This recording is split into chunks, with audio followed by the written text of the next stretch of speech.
To date, we don't have any significant ideological differences, but we have fundamental cultural differences.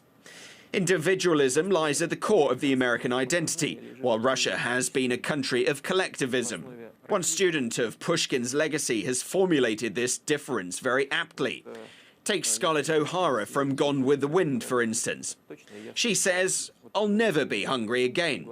This is the most important thing for her. Russians have different, far loftier ambitions, more of a spiritual kind.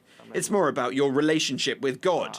We have different visions of life. That's why it's very difficult to understand each other, but it's still possible. That's why there's international law to create a level playing field for everyone. The US is a very democratic state, there's no doubt about that, and it originally developed as a democratic state. When the first settlers set their foot on the continent, life forced them to forge a relationship and maintain a dialogue with each other to survive. That's why America was initially conceived as a fundamental democracy. With that in mind, we should not forget that America's development began with a large-scale ethnic cleansing, unprecedented in human history. I wouldn't like to delve so deeply into it, but you're forcing me to do it. When Europeans arrived in America, that was the first thing they did. And you have to be honest about it.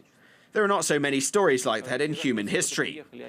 Take the destruction of Carthage by the Roman Empire. The legend has it that Romans plowed over and sowed the city with salt so that nothing will ever grow there. Europeans didn't use the salt because they used the land for agriculture, but they wiped out the indigenous population. Then there was slavery, and that's something that's deeply ingrained in America.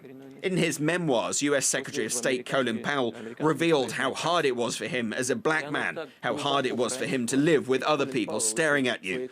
It means this mentality has taken root in the hearts and minds of the people, and is likely to still be there. Now take the Soviet Union. We know a lot about Stalin now. We know him as a dictator and a tyrant. But still, I don't think that in the spring of 1945, Stalin would have used a nuclear bomb against Germany, if he had one. He could have done it in 1941 or 1942, when it was a matter of life or death. But I really doubt that he would have done it in 1945, when the enemy had almost given up and had absolutely no chance to reverse the trend.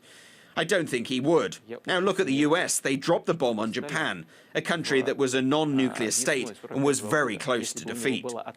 So there are big differences between us, but it's quite natural that people with such differences are determined to find ways to understand each other better.